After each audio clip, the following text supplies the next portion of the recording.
Bom, vimos o tema, agora a introdução, tá? Nós estamos vendo aí a divisão do sermão, né? Detalhes, tema, introdução. Aqui você tem a oportunidade de ganhar o público, tá? Deu o tema, chamou a atenção? Na introdução você ganha. Na introdução você consegue prender as pessoas ou dispersar elas. Dependendo do que você vai ministrar, na introdução, você joga o povo fora e o povo vai dispersar. Depender da sua introdução, você cativa as pessoas, faz com que elas fiquem ligadas aí no que vai vir na sequência. Entendido? É muito importante você usar uma ilustração nessa parte. O que é a introdução, né? O que é a introdução? É o momento em que você vai sair do tema para a mensagem. Então, nesse momento, se você usar uma ilustração, vai cair muito bem.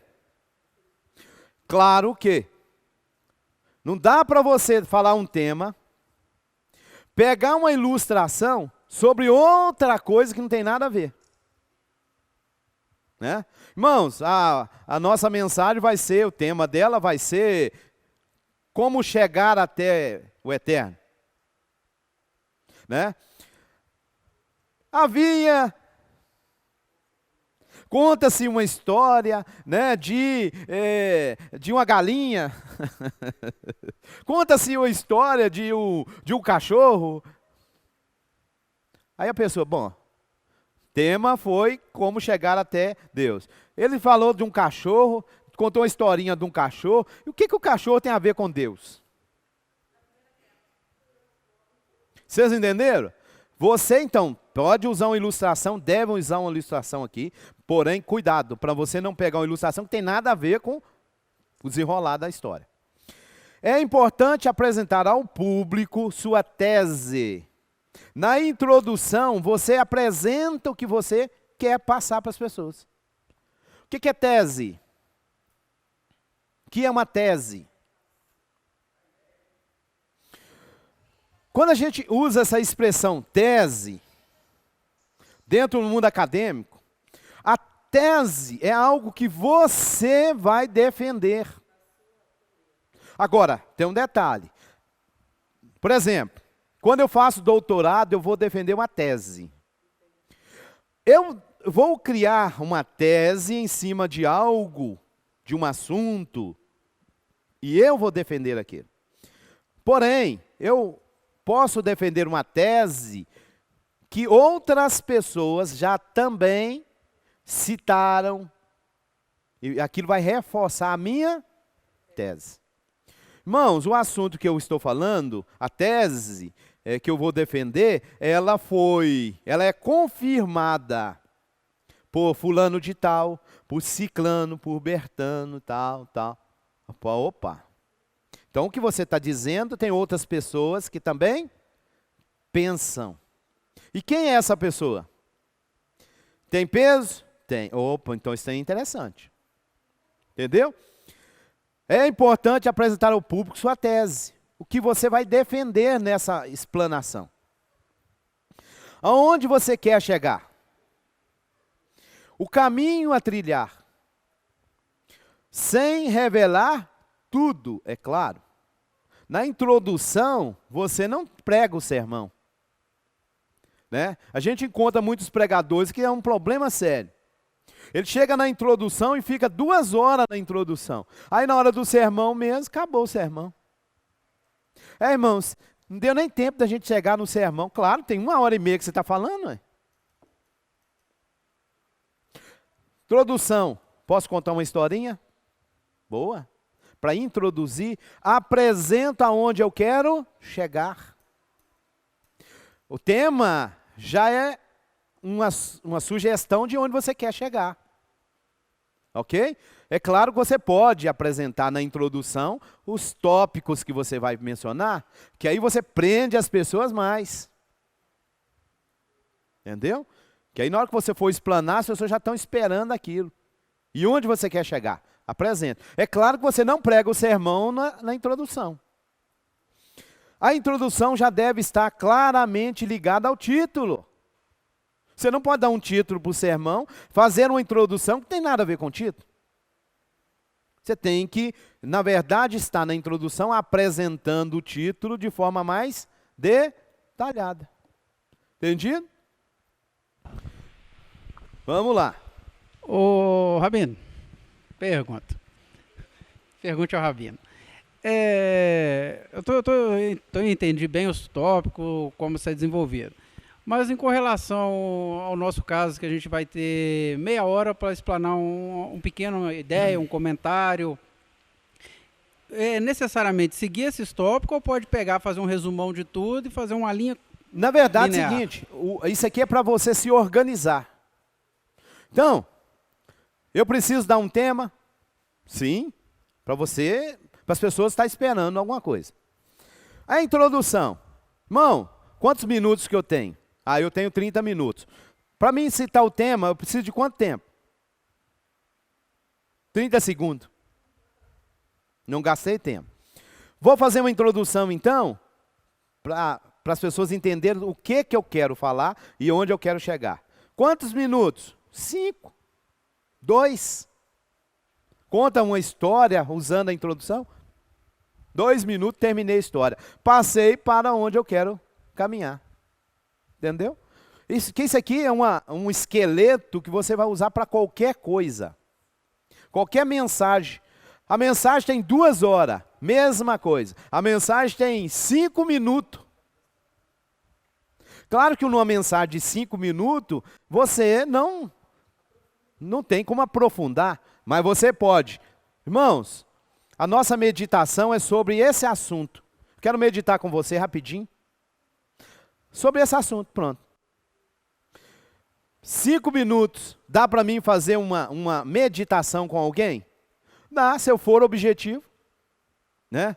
A Bíblia menciona, João 14:6. A Bíblia menciona que existe um caminho para chegar ao eterno. E Yeshua apresenta isso. Apresenta-se como o caminho, como e ele mesmo diz, ninguém chega ao Pai a não ser por ele. Então, você precisa de um caminho, você precisa da verdade, você precisa da vida. E é somente dessa forma que você chega ao Pai. Quer chegar ao Pai? Siga isso. Siga Yeshua. Amém? Que o Eterno abençoe vocês. 2 minutos. Opa, não, tenho 10. Já posso explanar mais um pouquinho.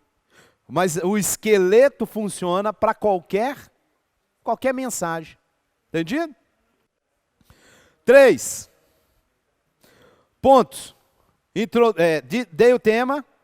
Junto com o tema eu já li um texto, né? Ou li um texto, dei o tema, não importa. Né? Tá ali. Fiz a introdução e agora eu tenho os pontos que eu vou discorrer. Podem ter quantos pontos você quiser. Podem ter. É claro que vai depender de quê? Vou apresentar um sermão. Qual é a primeira coisa que eu preciso me ater a ele?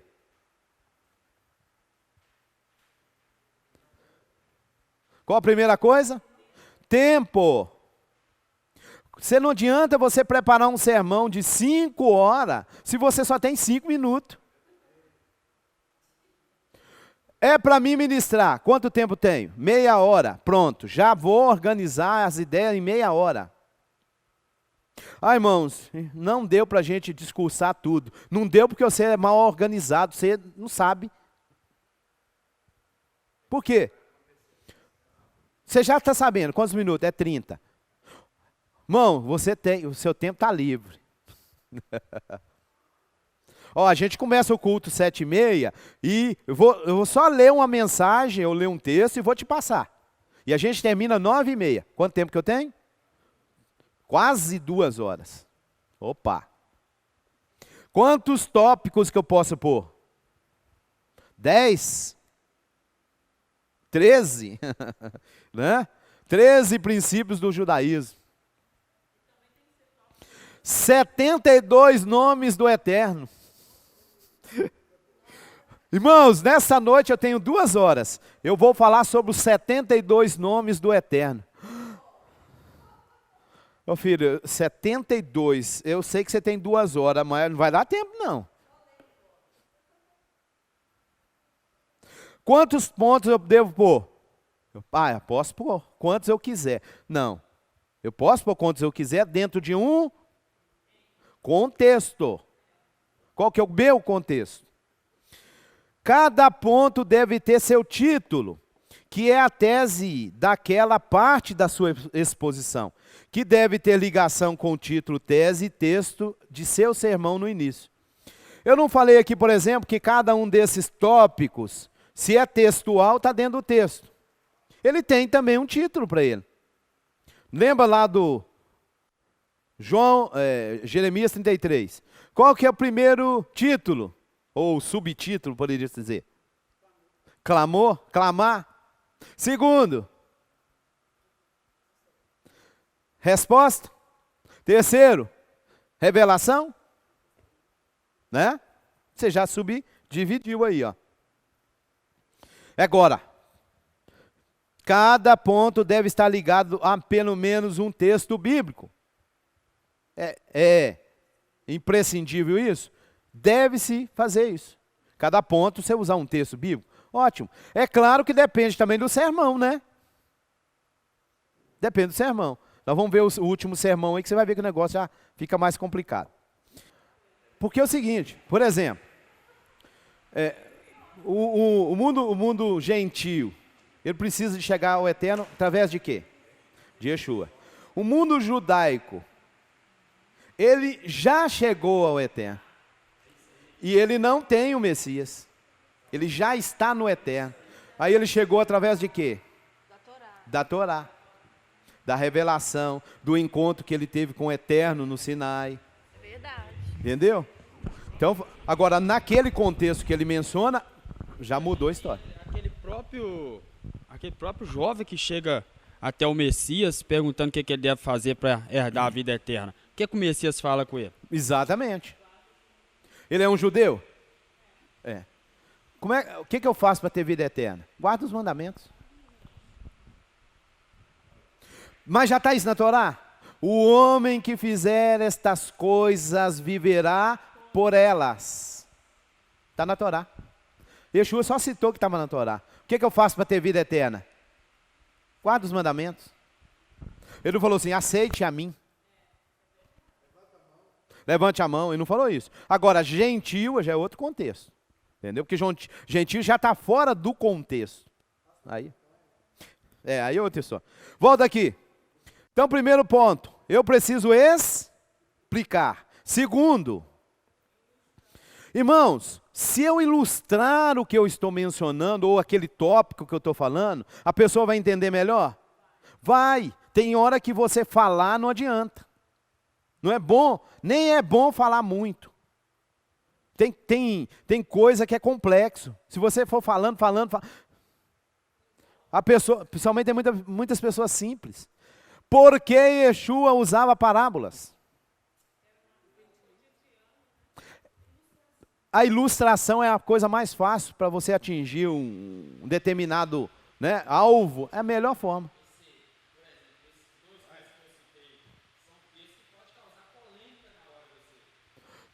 Sim. Se você não conhece o contexto, você está complicado. Estou ministrando uma mensagem para um conjunto de pessoas que não conhecem o Eterno. É uma história. Vou chegar num outro contexto para ministrar a mesma mensagem. Esse é um problema também que a gente já mencionou. Cuidado para você pegar texto, fazer de texto doutrina. Uma doutrina que o mundo cristão tem, chamado evangelismo. Isso é uma doutrina que criaram. Irmão, você tem que aceitar Jesus, você tem que levantar a mão, nós vamos pregar e você vai aceitar. Não é essa doutrina criada?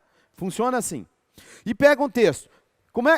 tem que acontecer? Você tem que crer e ser para poder ser? Aonde que está na Bíblia?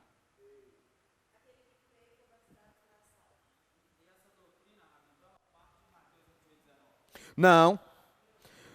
Ela está no livro de Marcos. Pois é. O texto de Mateus é fazer discípulo. E nem tem pregar, nem tem batizar, não tem isso no texto. Isso já foi posto. O texto é: ide fazer discípulos em meu nome. Encerrou o assunto. E eu estou com vocês. Esse é o texto. Foram lá e enfiaram, batizando-os. Não tem crer, não tem nada sobre isso. Mas lá no livro de Marcos tem. E de pregar o evangelho a toda criatura. Quem e for, será. Qual o problema? O texto não existe.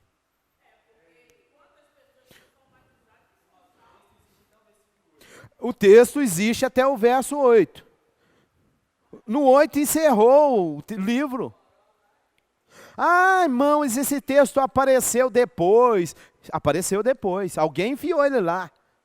Então, quem enfiou ele lá? Por que enfiou ele lá? Então, a pergunta: ô irmão, tem que pregar? Aonde que está escrito? Ô irmão, nós pregamos, você crê e é batizado. Onde é que está escrito? Agora, você tem texto lá falando que pessoas foram batizadas? Tem na Bíblia? Tem. Tem textos falando que eles saíram anunciando Yeshua? Tem. Mas o que eu quero falar com você? Existe um texto direto mandando você pregar, e quem crer e for batizado será salvo, que não existe na Bíblia, porque o livro de Marcos encerra-se no verso 8. O que vier depois aqui é acréscimo, e alguém acrescentou. Mas também não tem problema também você sair pregando e batizando também.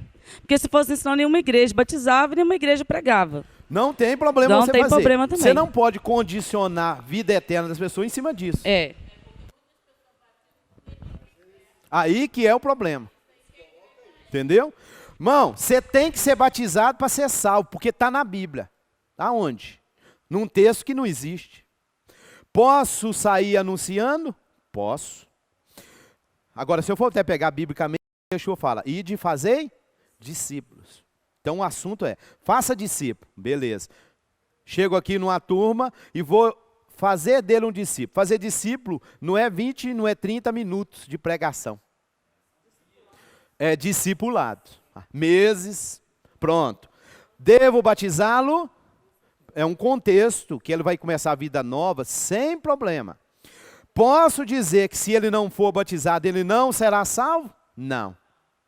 Que aí já virou uma doutrina usando um texto que não existe. Outra doutrina. Ah, irmão, nós estamos pregando aqui. Se você crer, sua família será salva. Toma cuidado aí.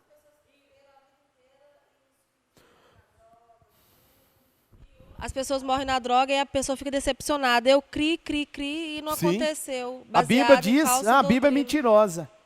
Verdade. Não bastou, pregou. Ah, eu ouvi lá na igreja.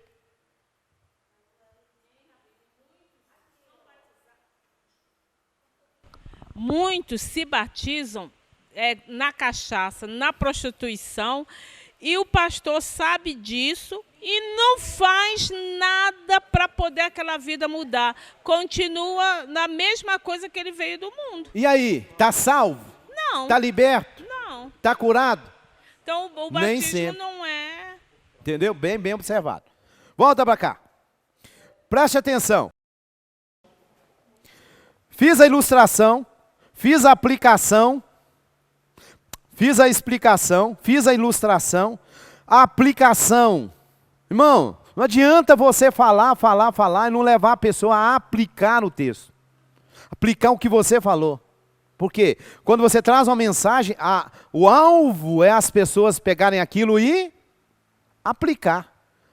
A gente não deve só, como diz o povo aí fora, encher linguiça. Ah, não, eu tenho que ministrar meia hora, então tá bom, vamos ministrar meia hora e tá bom.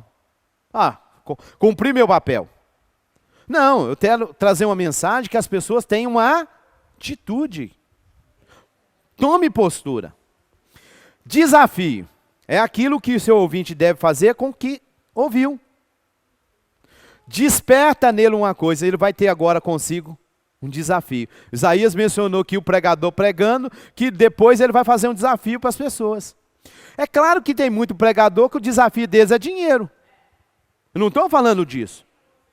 Não estão questionando isso não. É outra história. Mas é o desafio da pessoa tomar uma ação com relação ao que ouviu. Entendido? Irmão, a irmã falou aí, o que é a sua vida? Ah, é de pecado. Ministrei. Qual que é a sua ação agora? Deixar o pecado. Vou começar agora, vamos começar hoje, vamos começar nesse momento. Olha a revisão. Breve resumo do que você expôs. Faz uma recapitulação. Transição, a passagem, ligação para o ponto seguinte. Então, primeiro tópico. Mencionei. Transição. Sair do primeiro, passar para o segundo. Presta atenção. Encerra o primeiro. Vamos para o segundo. Agora vamos para o terceiro.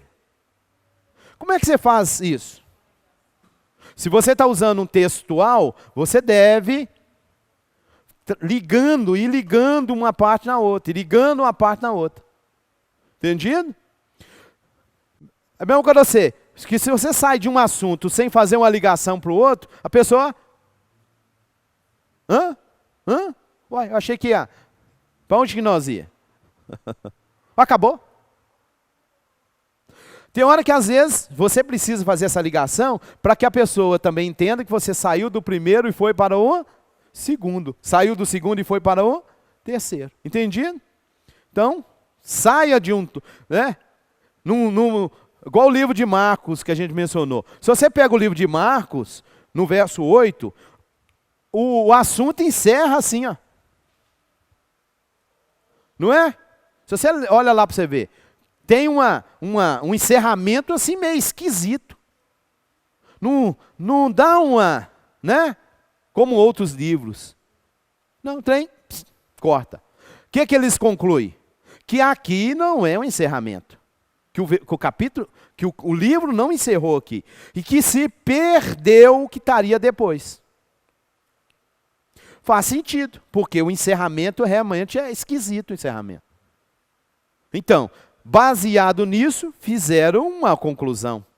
Agora, a conclusão é verdade? Não. Está me entendendo? Mesma coisa na hora do sermão. Não simplesmente encerra faça uma transição de um para o outro. Terminou, concluiu, tudo bonitinho, faz uma, Como é que você faz isso? Olha o texto, se é textual, vai lá no próprio texto, volta no primeiro texto, volta no texto. Irmãos, nós falamos de clamar, agora nós falamos de ser ouvido, Responder.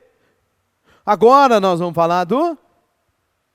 Então você vai ligando uma coisa na outra, pode ir recapitulando, você não vai pregar de novo, Marcos, aí a gente eu mesmo já orei muito, dizendo lá, que os sinais do Senhor acompanhariam, que a sua palavra diz, que os sinais do Senhor acompanhariam aqueles que creem, que em seu nome punhariam as mãos sobre os enfermos, eles seriam curados, aquele negócio todo. Na verdade, não tinha nada a ver. Deixa eu fazer uma pergunta. Na prática isso funciona? Sim. Sim. Mas eu posso querer usar o texto? Não. Eu posso usar um texto que aconteceu lá na frente? Posso. Na verdade, a gente dizia assim, a sua palavra diz. Senhor, estamos orando aqui porque o Senhor fez isso na vida de fulano. O Senhor fez isso na vida de ciclano. E a gente quer que isso aconteça na nossa vida. Sem problema, porque está na Bíblia. Agora, está escrito na sua palavra que isso aconteceria? Está escrito na sua palavra? Ou alguém pôs isso na palavra dele? Entendeu a diferença? Eu lembro até no primeiro dia de aula que a gente teve, aí a gente falou sobre Marcos, o senhor falou assim que aí uma pessoa aqui no seminário leu a Bíblia dele, no comentário embaixo, eu não sei se foi até ele, leu o comentário embaixo falando isso, que o livro de Marcos, de tal ponto a tal ponto, era um acréscimo. Sim. Numa Bíblia está escrito isso, não está? Tem, as Bíblias de estudo, eles já mencionam, ó, o livro de Marcos, a partir do verso 9. Inclusive, tem Bíblia que eles fazem isso aqui, ó.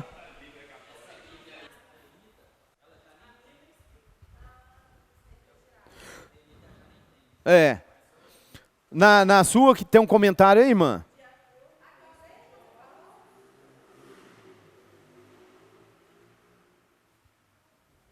Comentário do livro de Marcos, verso 9 em diante. De acordo com estudiosos, originalmente terminada no versículo 8.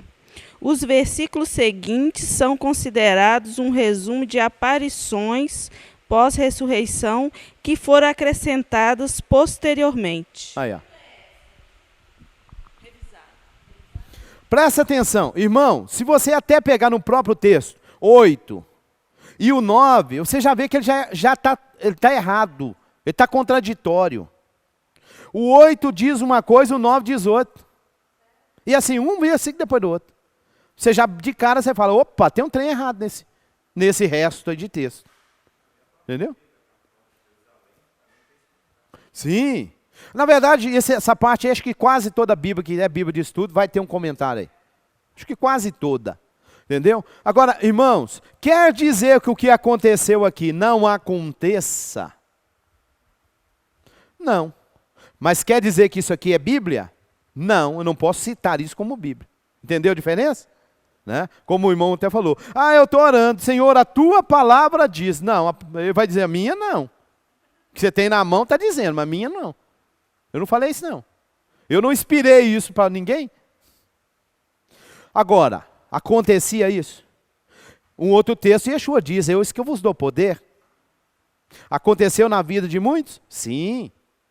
Então é outra história. Irmãos, na Bíblia a gente vê pessoas expulsando o demônio. Então, foi dada autoridade para isso. Na Bíblia a gente vê pessoas curando. Então foi dada autoridade para isso. O livro de Marcos está citando isso, não está? Agora, o livro de Marcos está citando que você precisa, para ser salvo, ser batizado. Não é? Livro de Marcos, então, vão defender uma doutrina de batismo pós-crença, usando o livro de Marcos. Inclusive dizendo que, através disso aqui, você batiza a criança. Ou melhor, você não pode batizar a criança. Você já ouviu isso? Nós não batizamos crianças, porque a Bíblia diz que tem que crer para ser batizado. Só que o texto não existe. Conclusão. Se você está usando isso aqui para não batizar a criança, você pode batizar a criança. Se é esse o texto. Não estamos ignorando outras coisas, não. Entendeu? Não é só usando um texto. Vamos volta. Conclusão e desafio. A conclusão deve compreender um breve resumo de tudo que você falou. Presta atenção nisso. Conclusão. O que tem que ser a conclusão? Vamos lá?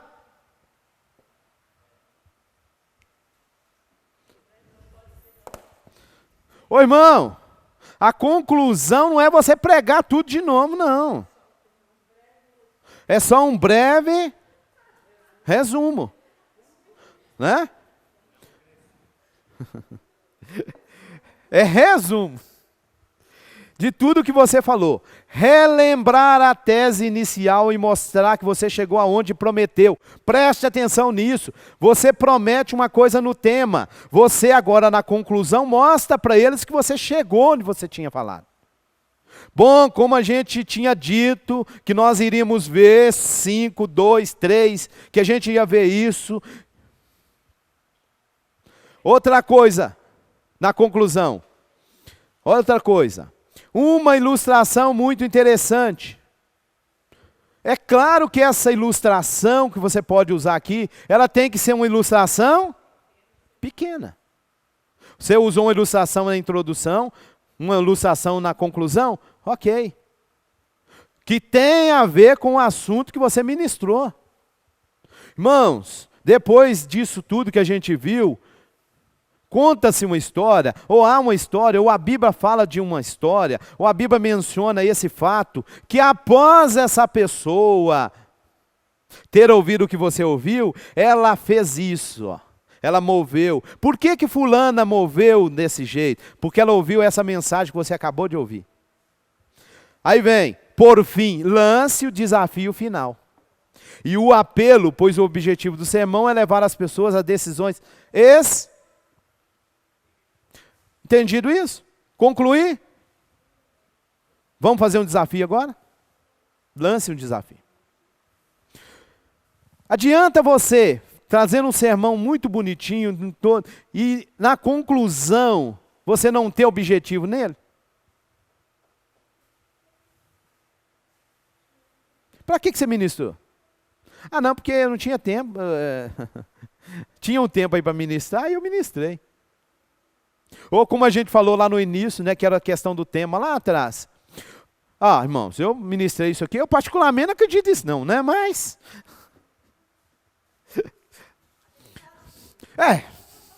pediram para mim estar falando aí, né? Então eu vim falar para vocês, mas eu sinceramente... Conclusão da sua mensagem. Você conclui como? Como você concluiu? Né? Vamos lá. Agora, parte 2 da nossa mensagem. Já vimos então que nós temos sermões, textual, expositivo. O sermão temático. O esboço centraliza em torno do?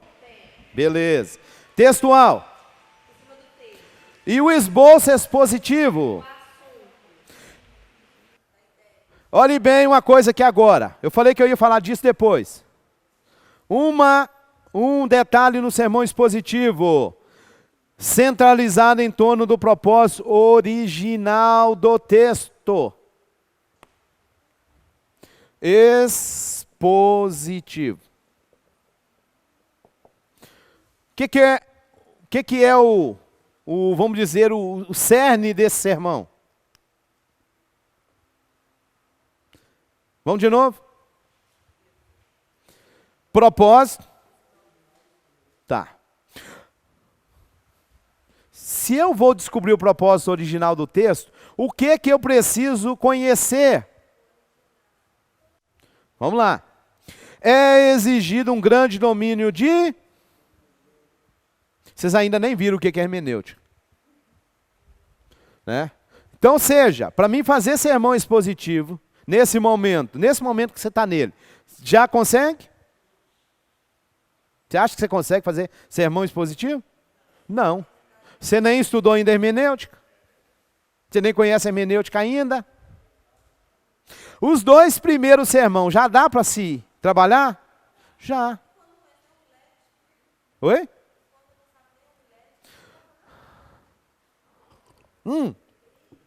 Boa. Eu nem sei o que é homilética. Como é que eu vou pregar? Você já observou que há muitas mensagens, como eu tinha dito no início, mensagem sem pé, sem cabeça? Mensagem sem início, meio e fim? A pessoa lê um texto e começa a falar do texto, daí a pouco começa lá num assunto, passa para outro assunto, vai para outro assunto, chega no meio do caminho, passa para outra coisa, chega no meio do caminho, como você falou, vai contar testemunho. Final da história conclui e você pergunta, e aonde que partiu? O que era a mensagem? Falta ferramenta. Não é só eu chegar na frente de um povo e falar, vou pregar. Abra a Bíblia. É claro que no sermão expositivo a exigência é maior. Mesmo nos outros 2 sermões, você precisa ter um conhecimento mínimo. Irmãos, vamos abrir a nossa Bíblia no Novo Testamento, no livro de Abacuque.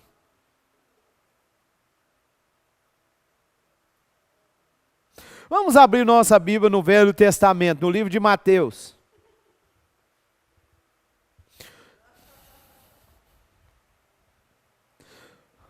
Olha aqui. Isso aqui é essencial. Para quem vai ministrar sermão.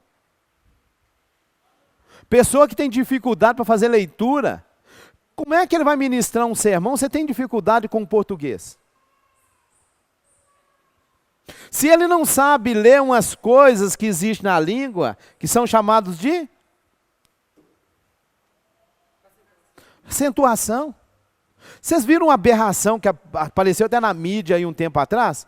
O camarada disse que recebeu uma revelação lá, que ele pegou a irmã, gerou filho com a irmã, o marido da irmã ainda aceitou, porque disse que era Deus que tinha falado. Vocês viram esse trem?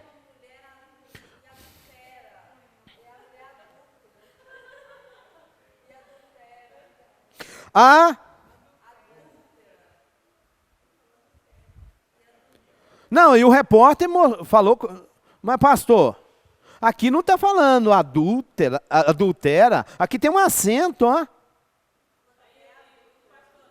Pega a mulher adúltera. O propósito original do texto. Sim. Né? Nossa, aqui falando de português. Irmãos, português, uma coisa. Contexto.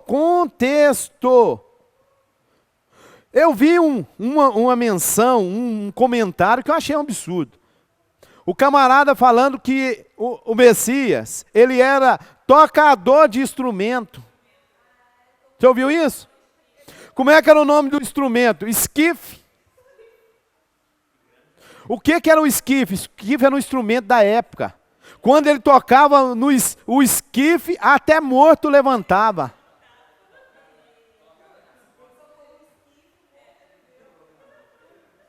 Gente, o caso não é de graça, é de tristeza você ouvir uma coisa dessa.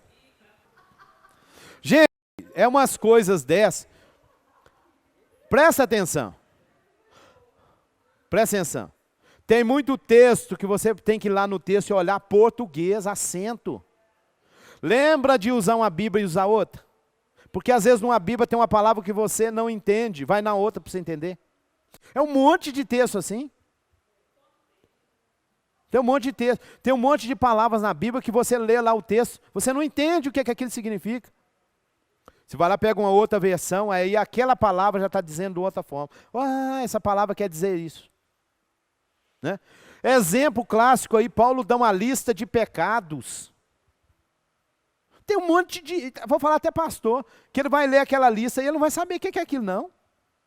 Por quê? Uma linguagem numa versão, em outra versão usa outra.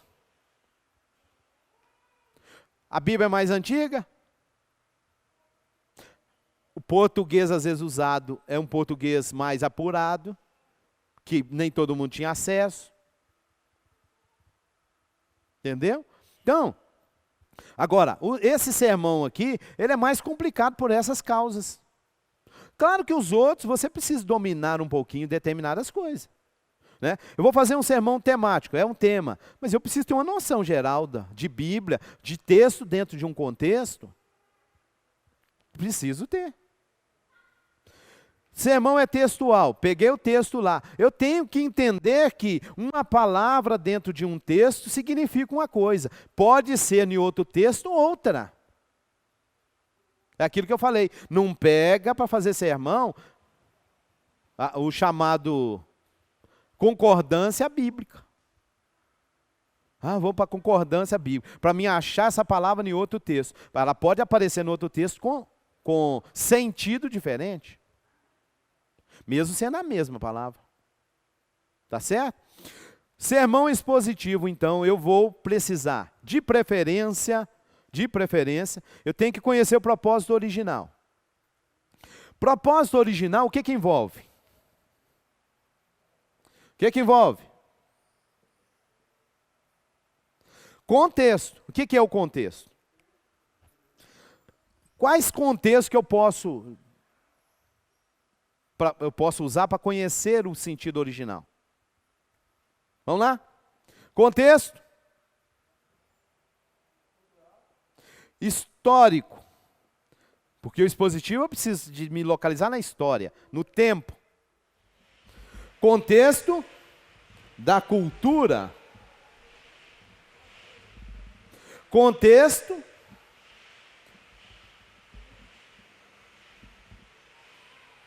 da língua. Ô irmão, o Messias fala uma coisa e ele tem um contexto. Eu disse aqui, por exemplo, Mateus 11, 28. Como é que eu uso o texto?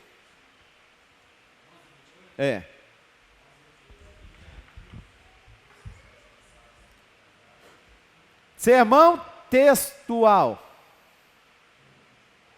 Vamos?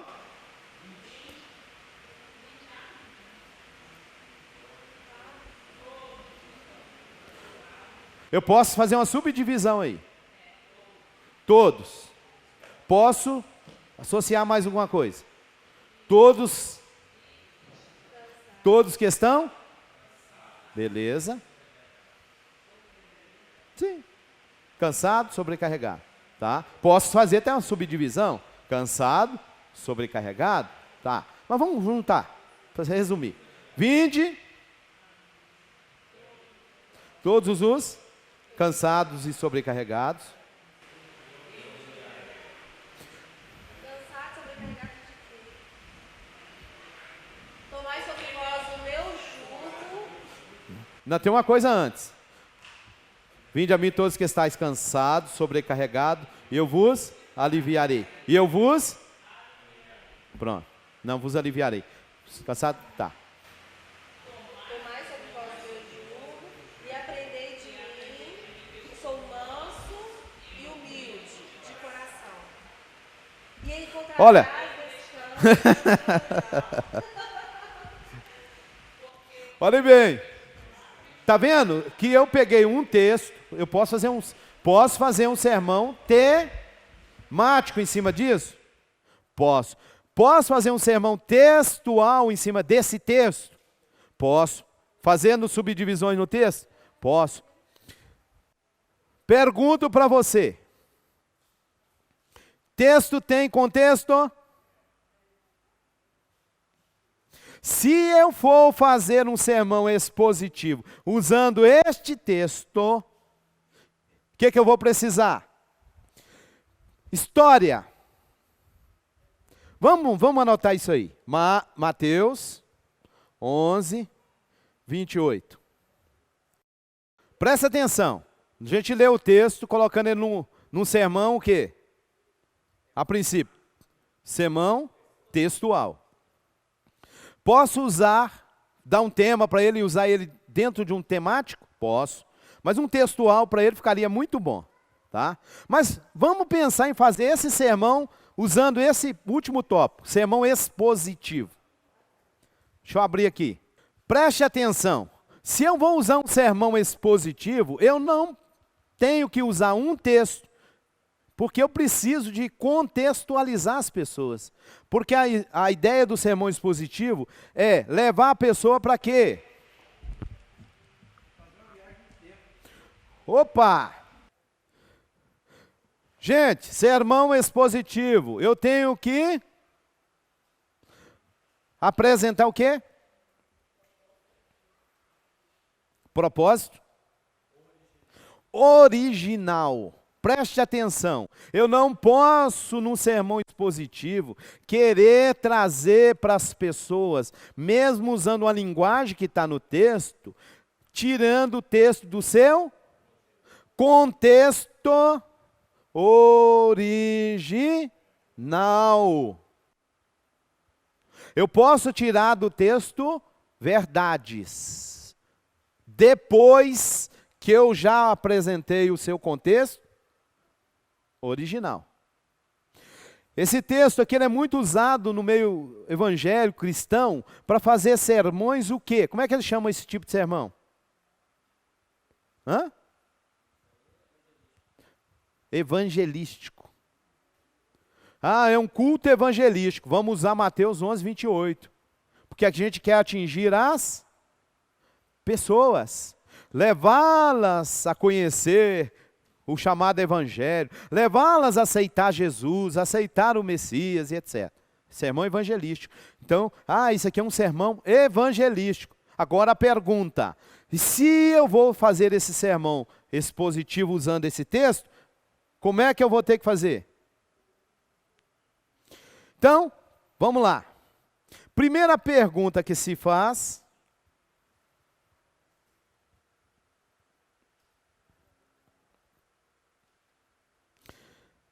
Contexto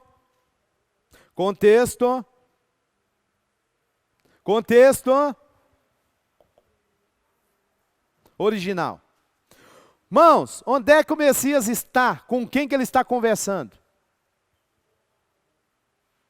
Para começar, a pergunta que eu vou fazer é o seguinte: Mateus 11, 28 está sendo usado para pregar mensagem para pessoa que não conhece o Messias, que não é evangélica, que não é crente, não é assim? Tá, primeira pergunta, o sermão é expositivo. O que é o cerne no sermão expositivo?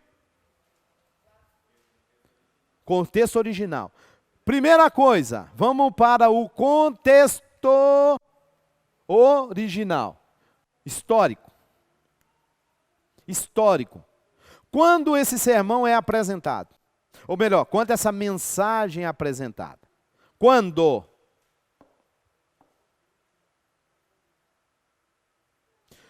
Chuta. Quem tá falando? Messias existiu aonde? Quando? Pronto. Está no ministério. É entre 30 e 33. Então esse sermão está entre 30 e se aproximado.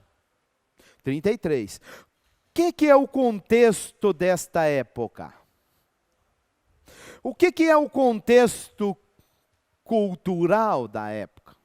O que é o contexto de língua da época que eu vou encontrar dentro desse texto?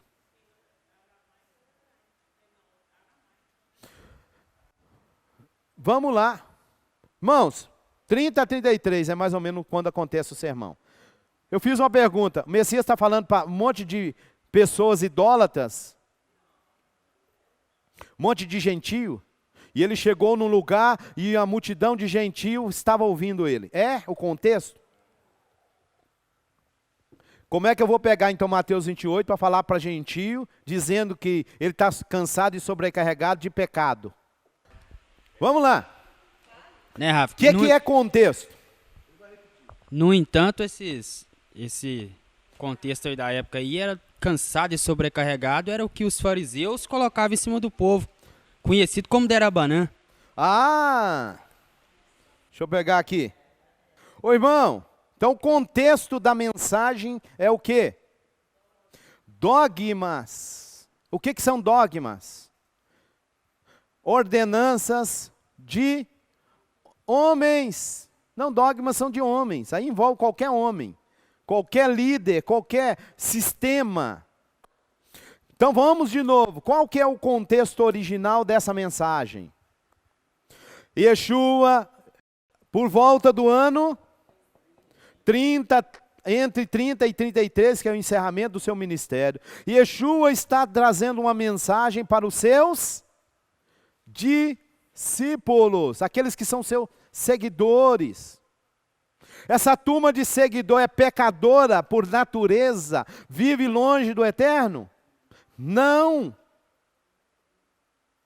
Mas ele está dizendo que eles estão, o quê? Verso 28, 29. Carregando, 29, eles estão carregando jugo de quê? Jugo de ensinamentos, contexto original. Quem carregava o povo de ensinamento, de dogmas, de doutrinas? Um grupo chamado fariseus. Então quando ele vira e diz, vinde a mim, todos os que estão cansados, sobrecarregados, e eu vos, continua, tomai sobre vós o meu e aprendei de mim. Vocês estão aprendendo de outros que estão carregando vocês de dogmas. O meu ensino que eu vou dar para vocês, ele não é pesado. Tomai sobre vós o meu jugo, porque o meu jugo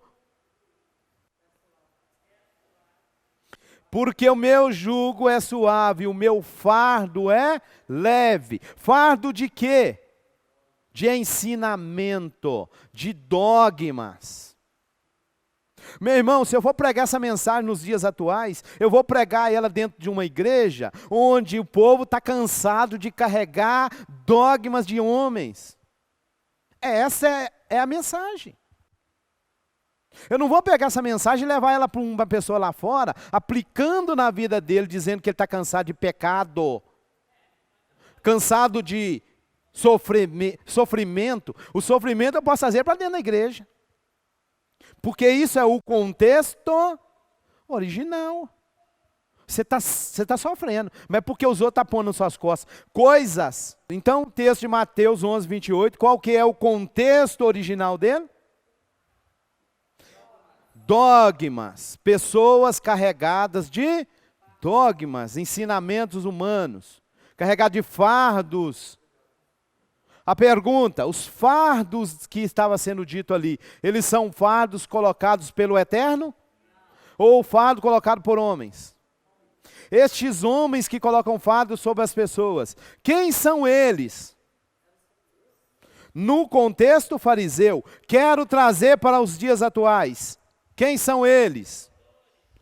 Hoje, se é o mundo judaico, eu tenho um grupo ortodoxo, por exemplo, cheio de fardo. Se é evangélico, eu tenho algumas denominações colocando sobre as pessoas um monte de fardos. Se é catolicismo, eu tenho dentro do catolicismo alguns dogmas. Então o que eu fiz? Eu faço um sermão e eu vou pego o contexto. Vamos lá? Opa! Por exemplo, sobre a língua. Aqui eu preciso explorar a língua. Nesse texto, preciso usar a língua? Nem tanto. Nem tanto. Se você pegar aí, está até muito simples. Não precisa usar muito, não. Mas vamos pegar um outro texto. Esquece esse aqui agora. Mateus mesmo. Só que agora o capítulo 5. O texto como base vai ser esse aqui, ó.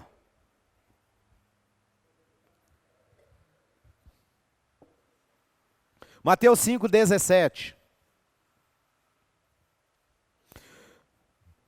Vamos lá de novo. Se eu pegar esse texto, num contexto, num sermão, o quê? Expositivo. Sermão expositivo, o que eu preciso? Levar o ouvinte para o contexto original. Para mim levar o ouvinte para o contexto original, eu tenho que conhecer o contexto original. Não tem como levar para um contexto que eu mesmo não sei, não conheço. Não tem jeito. Contexto histórico deste texto aqui, por exemplo. Vamos ler o texto. Não penseis que vim. Não, a versão está revogar. Outra, essa que eu estou usando, destruir a lei. Ou os não vim, mas cumprir. Tá. Vamos lá agora o seguinte. Primeira pergunta também a se fazer. Quem está dizendo esse sermão? Para quem que ele está dizendo o sermão? Contexto de data é mais ou menos a mesma coisa. Está entre essa data, tá? Pronto. Yeshua está trazendo um sermão para os seus? Aproximadamente. Nunca, bom, que olha, nunca date nada. Nunca date nada. Para começar, o calendário que você usa está errado. Para começar a história. Ah, irmão, o Messias viveu no ano 30. Não, o Messias viveu no ano 25. Porque o calendário tem 5 anos perdidos. Entendeu? Irmãos, aproximadamente. Tem história que é 6, tem história que é 5, tem história que é 4. Aproximadamente lá por volta do ano 30, o Messias está em Jerusalém, está em Israel, está em Samaria, está em Cafarnaum, está em... Sermão expositivo, coloque o povo no contexto. Contexto deste aqui. Vou voltar no início do capítulo 5. Yeshua, pois, vendo as multidões, subiu ao monte, tendo se assentado, aproximaram seus. E aí, verso 2, ele se pôs a Contexto original, o Messias está num local com os seus discípulos. Então essa mensagem, ela vai ser desenrolando agora, e vamos chegar, ele vai falar as bem-aventuranças, né? Bem-aventurado, bem-aventurado, bem-aventurado, alegrai-vos. 13, vós sois o sal da terra. 14, vós sois a luz do mundo. 15, não se acende a candeia. 16, assim resplandeça a vossa luz. 17, o texto que a gente pegou. Irmãos, o Messias saindo de tal lugar, chegando em tal lugar. O Messias saindo de tal lugar, ele parou em tal lugar. Ele parou no caminho entre. E ele começou a ensinar. Ele está pregando? Ele está ensinando. Inclusive é discípulo. Contexto cultural. O que é discípulo? Sim, ele tá continuando o sermão. O que é discípulo? Como é que era a história de discípulo na época? O que era um discípulo?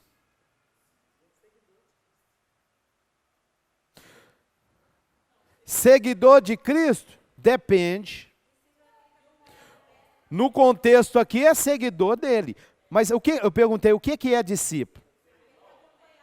Discípulo no contexto original. Primeiro, a palavra discípulo, que nós chamamos no nosso linguajar de cá de aluno. E aliás, o que é aluno no contexto de cá? De onde veio essa palavra?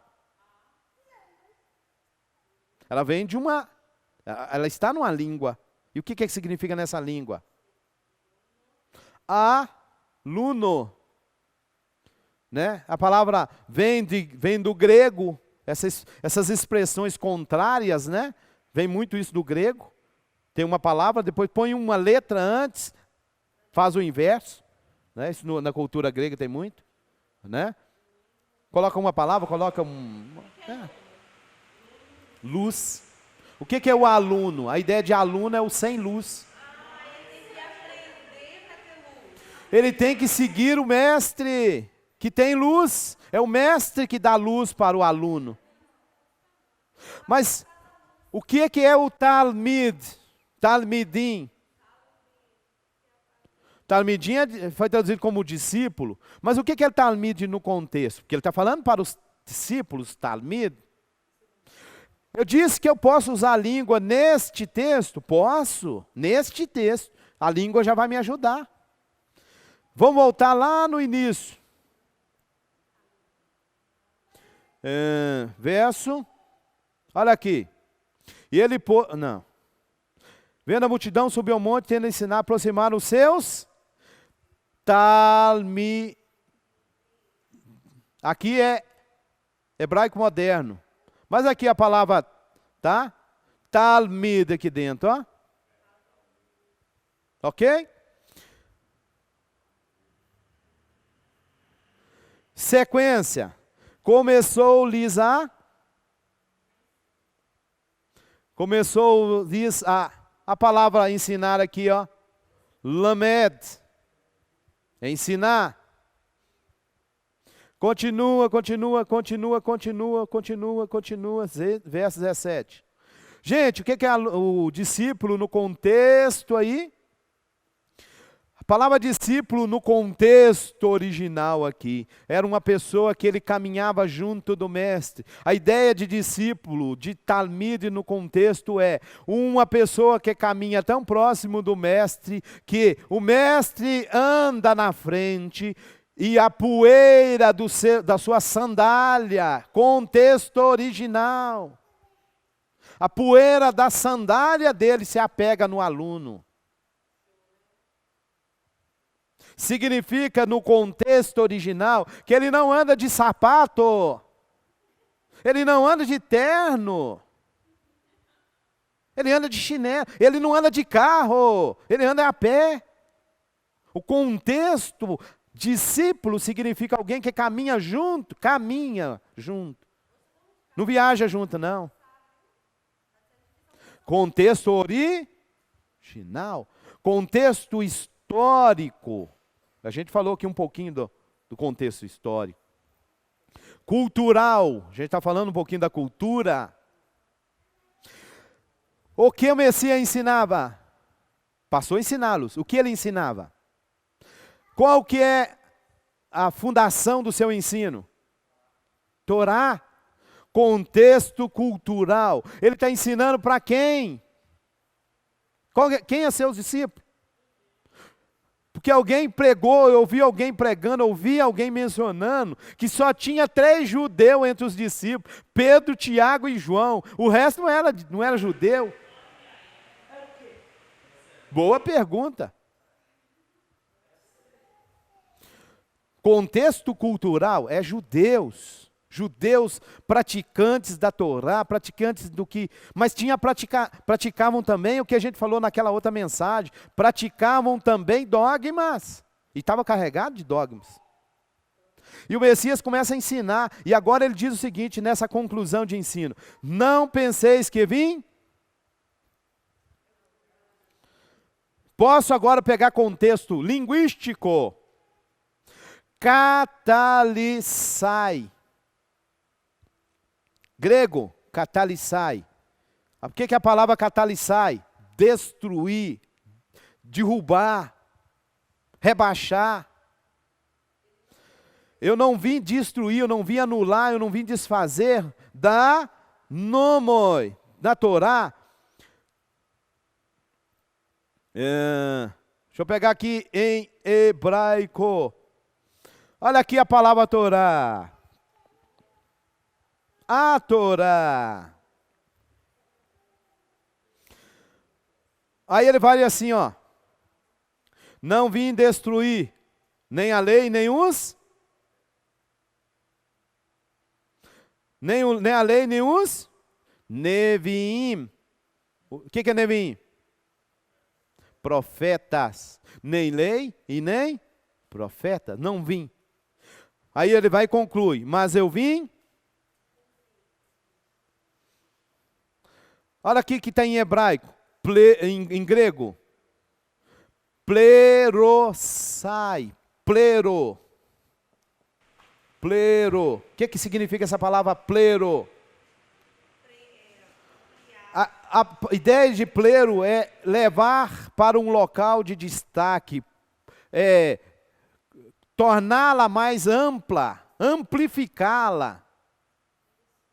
Eu não vim destruir, eu vim colocar num contexto de destaque. Eu vim dar para ela o valor que ela perdeu, que ela precisa estar. É esse o contexto linguístico, cultural, histórico, o contexto original de um texto. Ele tanto fez isso em cada discurso dele, né? Sim. Quando ele fala assim, ouvistes o que foi dito, eu também digo. Então, tipo assim, ele já deu mais ênfase, porque antes de você olhar para a pessoa, se você cometesse o ato, você pecava. Ele falou, só de você olhar agora, eu já considero, né, que seja Presta pecado. atenção. Em verdade vos digo que até que o céu e a terra passe, de modo nenhum passará da lei, Torá, um i ou um tio. Aí agora contexto linguístico. Está escrito i ou tio no texto? Não tem tio na língua hebraica. Não tem tio na língua grega. E no hebraico? Yud. Yud errat. Yud errat. Um. O kutz. O que é a ideia de kutz? Traço. Só que a Torá, meu irmão, a língua hebraica, ela tem algumas palavras que é separada com um traço. Ali está kutz. Kutz errado. Um yud, um traço. Tem tio lá não. Qualquer pois que violar um destes. Qualquer pois que violar um destes. Por menor que seja. Assim ensinaram os homens. Irmãos, isso aqui eu só estou te mostrando. Não estou pregando. Eu estou te mostrando que quando você vai fazer um sermão esse. Você tem que conhecer o quê? Tem que dominar. Não dá para fazer sermão expositivo de qualquer maneira.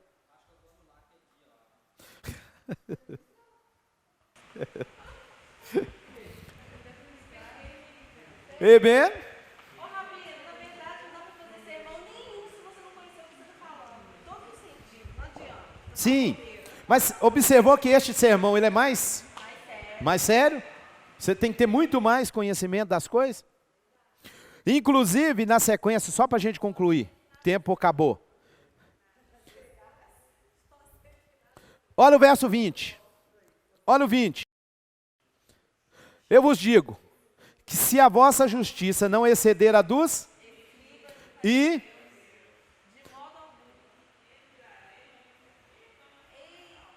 Agora presta atenção. Irmão, quem que é o escriba?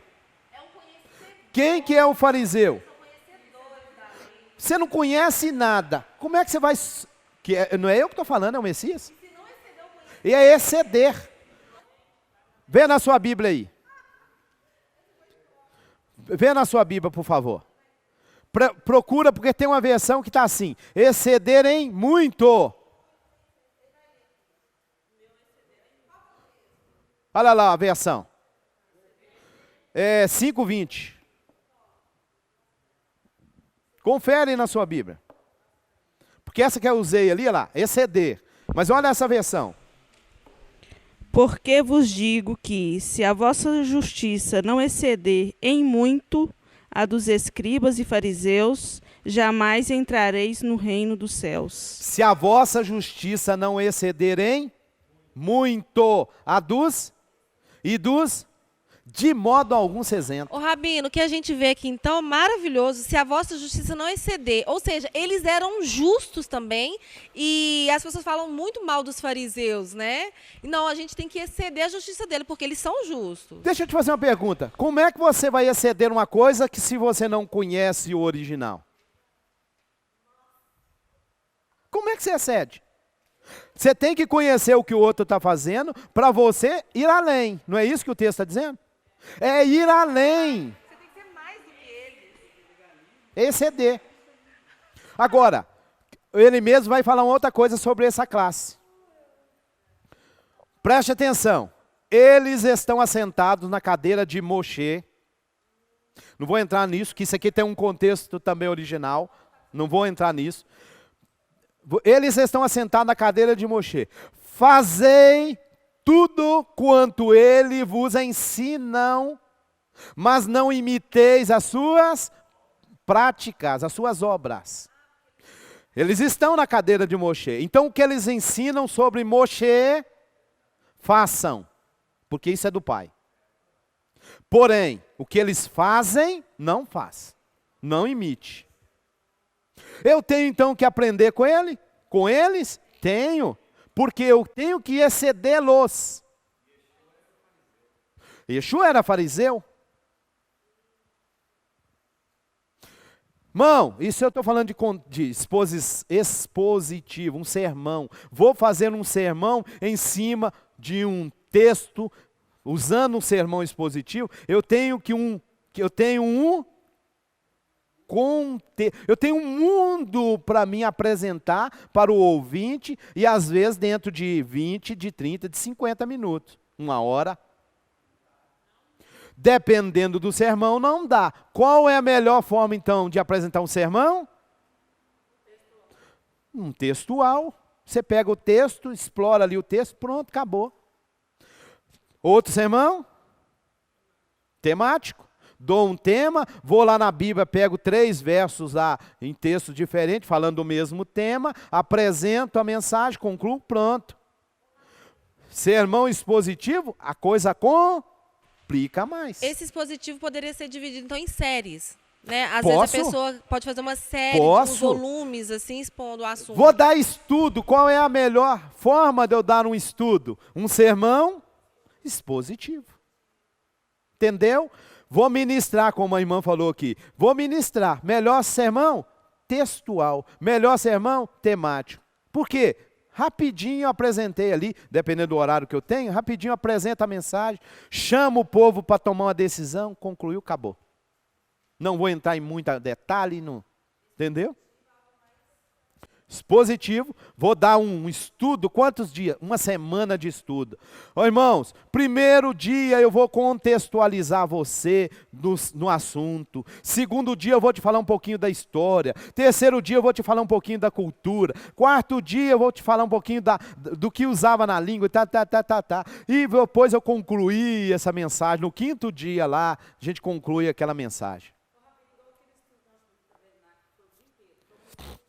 Sim, eu tive que te contextualizar para depois poder ir para o tabernáculo. Entendido? É assim, um sermão expositivo. Dá para fazer em meia hora? Não é que não dá, mas você vai ser muito pobre. Você entendeu?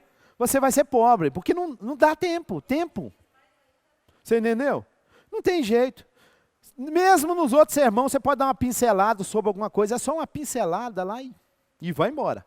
Porque não dá tempo. Pensa? Não faz sentido. É umas coisas que a gente escuta que não... Ah, não, só tinha 3 judeus entre os discípulos, o resto era gentio. Irmãos, eu até só dei uma pincelada. Para chamar um discípulo, a pessoa seguir uma outra pessoa, tem contexto. Eu nem explorei isso aqui, porque eu só quis te dar ideia. Como é que funcionaria um sermão expositivo. A coisa é mais... tem mais detalhe. Vamos dar uma mensagem sobre esse tema aqui, 1 semana, como a irmã falou. A gente pode pegar aqui partes da mensagem e explorar elas. Por exemplo, um dia eu posso falar só sobre discípulo. Como é que é discípulo? Como é que funcionava? Como é que dormia? Como é que ele agia? Como é que... É um mundo. Porque é interessante também... que, tipo assim, na hora que a gente lê, dá a entender que Yeshua passou, falou, larga seu barco, larga sua pesca e me siga. Sim. Mas como é que eu vou seguir um cara que eu nem nunca vi? Boa. Olha o contexto. Como que você vai ouvir uma pessoa que você nunca não conhece, não, e larga tudo e segue? E minha família, meus filhos, vou comer o quê? Vão alimentar de quê? Sim, mas peraí. Opa! Mas isso a Bíblia não te apresenta. Se você for fazer um sermão expositivo, essa é uma exploração. Olha aqui, irmãos. Primeiro, ele está falando com quem? Como é que ele fez discípulo? Quem são os discípulos? Qual que é o contexto? Onde que ele morava? Onde que ele estudou? Aonde que ele deslocava para ir? Onde que ele passava? Onde que era o caminho? Teve um moço, um judeu, um chefe de uma sinagoga, líder em Israel, chegou para ele e falou o que com ele? Capítulo 3 de João. Rabi, bem,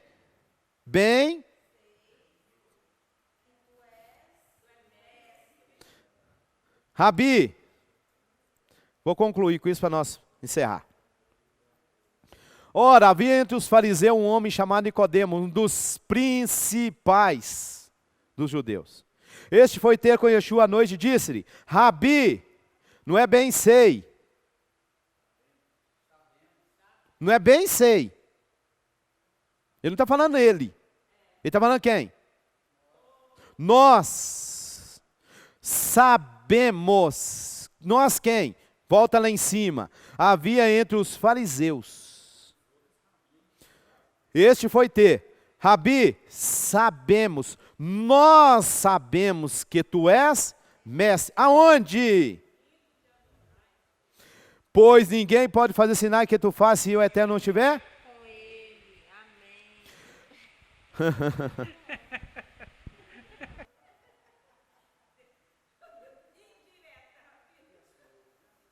Benção? Coloque de pé. Shalom. Eu sou o Rabino Moshe Keller. Estou aqui para fazer para você um convite. Como a Bíblia tem sido ensinada para você? Como você tem estudado a Bíblia? Como você está entendendo o contexto da Bíblia? Nós temos aqui um curso através do Talmidim Centro de Estudos, um curso de bacharel em Teologia Judaico-Messiânica. O que frisamos nesse curso? Você entender o contexto das Escrituras. Você entender a Escritura dentro do contexto que ela foi escrita. Você que está me ouvindo aí, é o nosso convidado. Você vai estar pagando mensalmente uma quantia até simbólica, R$ 49,90 por mês. E você vai fazer parte desta grade de alunos que tem procurado entender a Escritura dentro do seu contexto. Venha estudar conosco. Seja um bacharel através do Talmidim Centro de Estudos. Que o Eterno te abençoe, em nome de Yeshua. Hamashiach. Shalom! Você tem acompanhado as nossas dicas de hebraico? Gostou? Está gostando? Porque tem muito mais dicas. Mas, se você está gostando mesmo, nós temos um curso que ensina a ler e escrever em hebraico. É muito bom conhecer essa língua sagrada. Hebraico Descomplicado.